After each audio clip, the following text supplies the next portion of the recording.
Marriage is a business agreement, a partnership deal. You have to sign a contract to get into it. You got to go to a judge to get out of it. It is a business deal.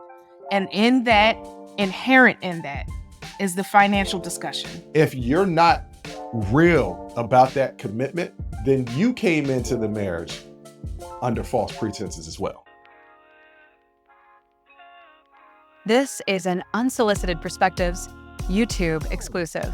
Okay, Jay, we went on my favorite social media, Reddit, and found another Am I Overreacting? The title of it is Wife Lies, Makes No Money. So let me read it to the ladies and gentlemen. Let me read it to you guys, and then I'm gonna get your responses from it. So this is what the person wrote in their post from Reddit. I'm lost at the moment, folks. Some background. My wife and I have been together for 7 years. She is currently unemployed. When we first started dating, she got a new job, quotation marks, and all of her previous have been six figures. At the time, I was younger by a few years and just getting into my career. Since that job, she hasn't held a new job more than 2 years. She's currently unemployed and has been for 15 months. She deals with anxiety and depression, etc., and I'm trying to be supportive of her mental shortcomings. We are now married That several made me years. cringe. Yeah, we are now married several years. She held a job for a good time while we got married. It was after marriage, everything seemed to fall apart. She's on her second firing / layoff since 2022, and we are broke. I've liquidated 25K of my retirement savings already just to make ends meet. We own a home we can't afford and debt we can't pay off. Then this evening, she got drunk tonight, and in her drunken state, this is his words, ladies and gentlemen. I'm trying to read it.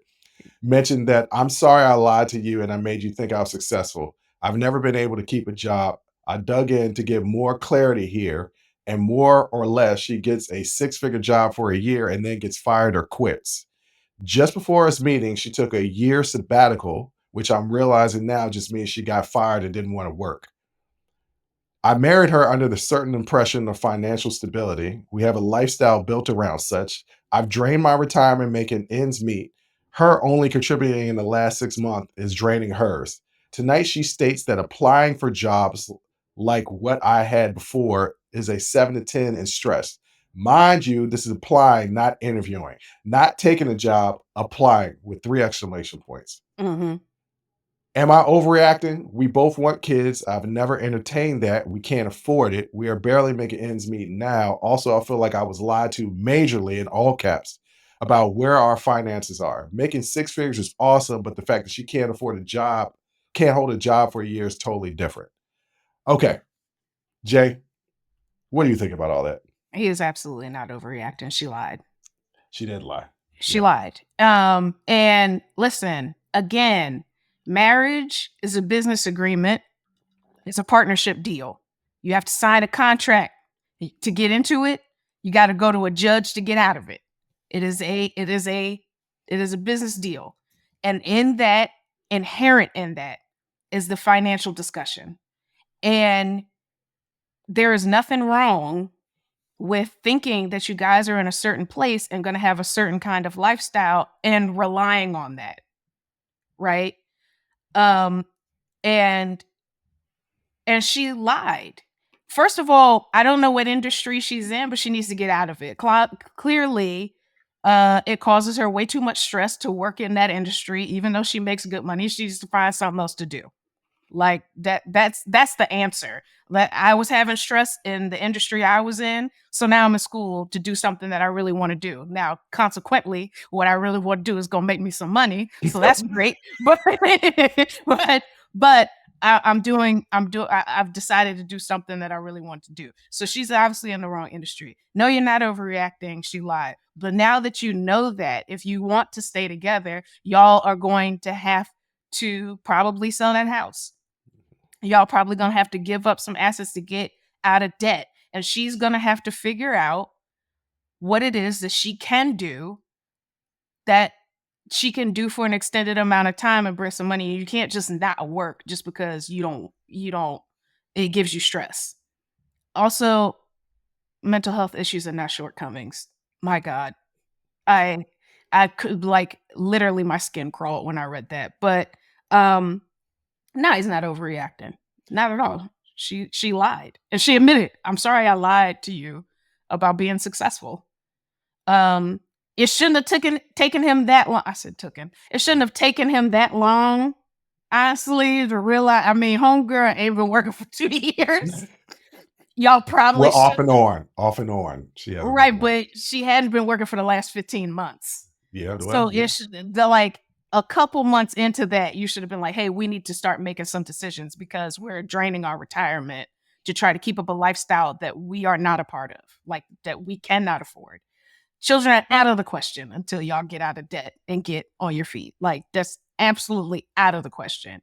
But yeah, I mean, they both kind of need to get real and about their situation. And you're married now, and if you want to stay married, you're gonna have to work together to figure it out.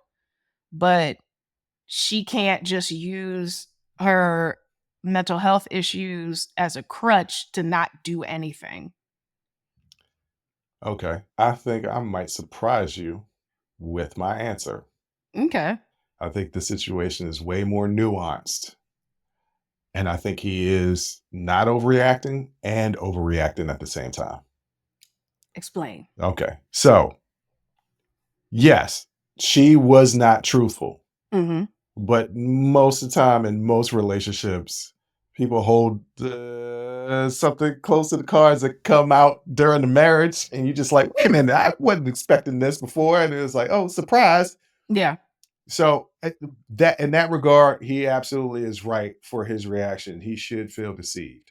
Yes. Also, it's not only a contract, but there are things that you say when on your wedding day. And one of the things is be there for you through thick and thin, health, richer for better, poor, for better worse. for worse, richer for poor. Yeah. I wish I remember the words because I said them almost 15 years ago, but I don't remember. It was But 15 years ago. Yeah, but it was something like that, right? Yeah. So The he for needs better or for worse part is is the- people remembers that. yeah, Yes.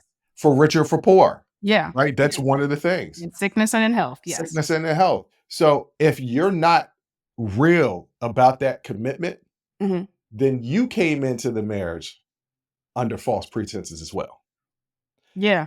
So Most people are not serious when they in my opinion, because I'm biased because I don't understand marriage, but it feels to me like, yeah, I'm saying for richer for poorer, but I'm marrying a baller, so I'm straight. Like nobody's really thinking about it. And then a lot of problems come in when something does happen.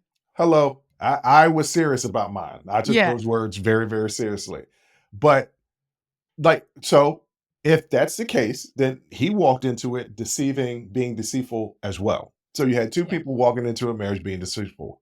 Mhm. And mental health is not shortcomings, like you said. Mhm. He needs to acknowledge that. And yes, it was great that she was making six figures. Might need to make a career change. Might need to go back to school. Definitely need to downsize your life. Probably should have downsized your life after the first 6 months. I had a friend who got Yes. married, and 6 months into the marriage, his wife quit her job. Now, at the beginning, he was supportive. He was like, "Oh, if it's stressing you out, quit your job. Cool, find another job." 2, 3 months into it, she's still not working. I'm going to him every day. Every day, like, she still ain't got no job? No. Mhm. And then I said, and this is patriarchy, I know it. Then I said, well, at least, you come home to a home cooked meal and the house is clean. He says, no, I leave for work and she's on the couch. I come back from work and she's on the couch. I was like, Yeah. well, obviously she's going through something. Yes. So probably should get her some help. But also, you kind of need to have a conversation with her, like, hey, Yeah. we got to do something here because something got to be contributed to this household. Yes. So my man, look, you thought life was going to be a certain way. We all plan for certain things. Yes. We all plan for our lives to be a certain way. Yes. Sometimes you got to switch up.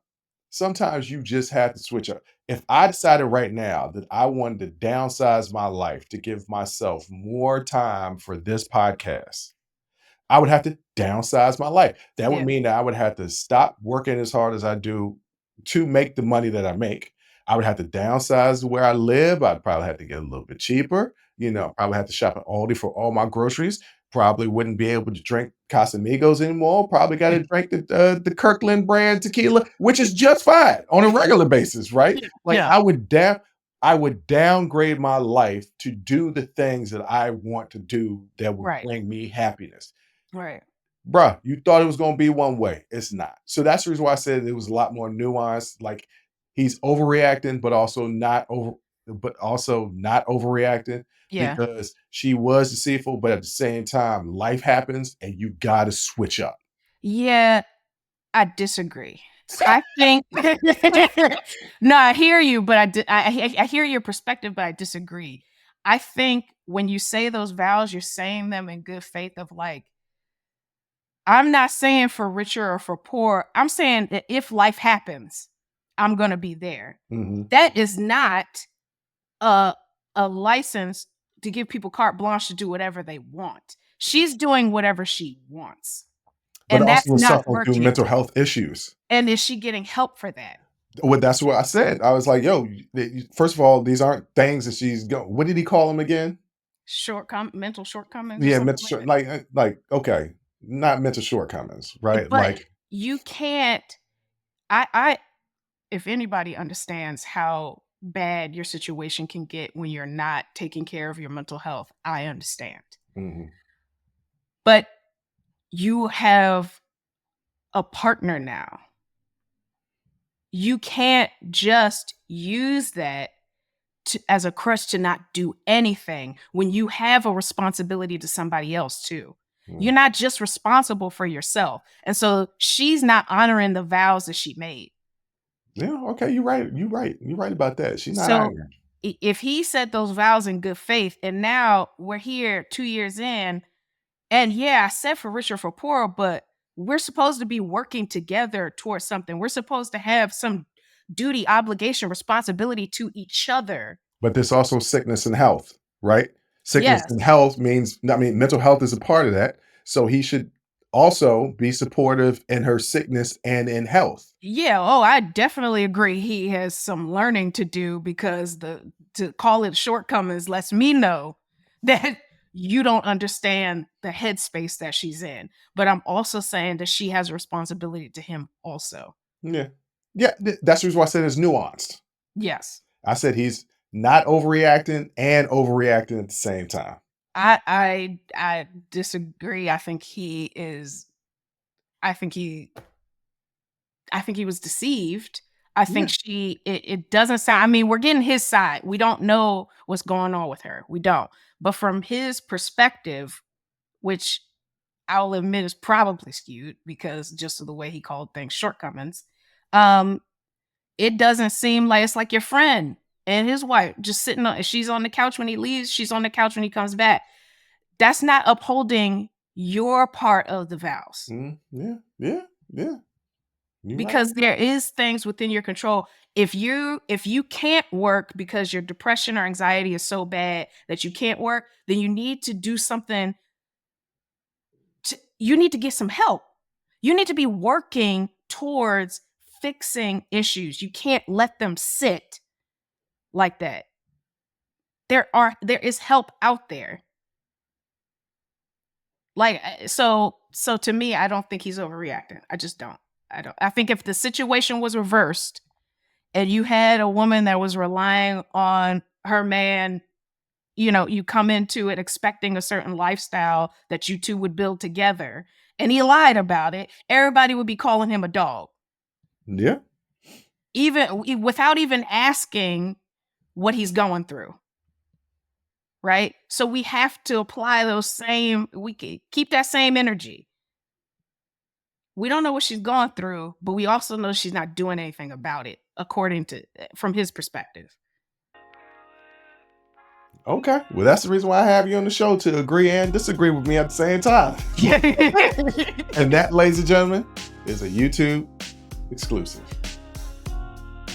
Join the conversation and follow the Unsolicited Perspectives podcast on Apple, Spotify, or wherever you get your audio podcasts.